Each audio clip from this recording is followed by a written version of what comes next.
இன்றைக்கி cheese spread எப்படி பண்ணுறதுன்னு பார்க்கலாம். ஒரு 1/2 லிட்டர் பால் அதை அடுப்பில் வச்சு காய்ச்சின பால் தான் நான் எடுத்திருக்கேன். இது நல்லா சூடு பண்ணுறேன். இது நல்லா சூடான பிறகு வினிகர் ஒரு 1.5 டேபிள் ஸ்பூன் வினிகர் சேர்க்குறேன்.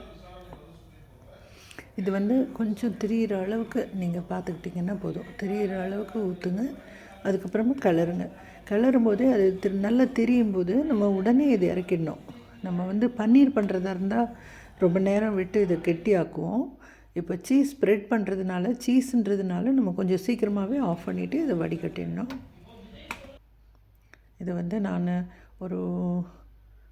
ஒரு வடிகட்டி இருந்ததுன்னா நீங்கள் அது மேலே கூட போடலாம். ஒரு வெள்ளை துணியை எடுத்து போட்டுட்டு அதில் நம்ம இதை ஊற்றிடுவோம்.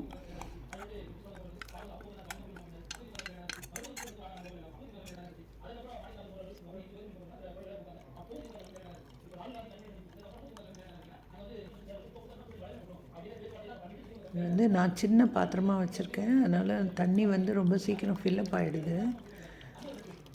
நம்ம இதை கொஞ்சம் மூடிட்டு அந்த தண்ணியை நான் மாற்றிடுறேன். ரொம்ப சூடாக இருக்கும். அதனால் எடுத்த உடனே நீங்கள் தொடும்பொழுது கொஞ்சம் ஜாக்கிரதையாக தொடுங்க.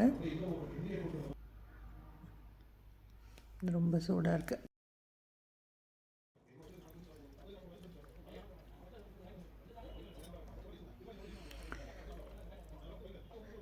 இந்த துணியவே கொஞ்சமாக மடிச்சுட்டு இதை அழுத்தி இது நீங்கள் அப்படியே வச்சிங்கன்னா இது நிதானமாக இது இறங்கும்.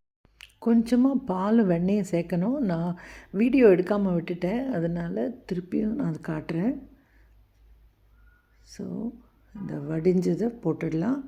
இதில் இன்னும் கொஞ்சம் வெண்ணெயும் பாலும் சேர்க்கணும்.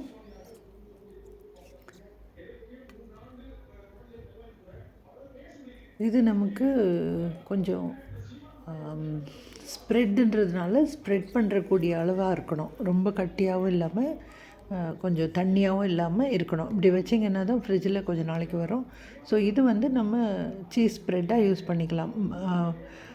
சாண்ட்விச் பண்ணுறதுக்கு பின்ன ரோல்ஸ் பண்ணுறதுக்கு எதுக்கு வேணும்னாலும் யூஸ் பண்ணிக்கலாம்.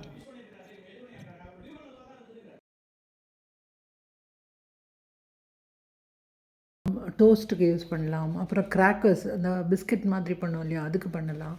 அதே மாதிரி இதை டிப்பாக கூட யூஸ் பண்ணலாம். சிப்ஸ்க்கு அந்த மாதிரி ஃப்ரைட் ஐட்டம்ஸ்க்கு டிப்பாக யூஸ் பண்ணலாம். அதே மாதிரி பாஸ்தா பண்ணுறதுக்கு யூஸ் பண்ணலாம். பீட்சாவுக்கு டாப்பிங் மாதிரி நம்ம யூஸ் பண்ணலாம். இதை எடுத்து வச்சுட்டு நான் வர வீடியோஸில் இதை வச்சு என்னெல்லாம் பண்ணலாம் அப்படின்றதையும் நான் காட்டுறேன்.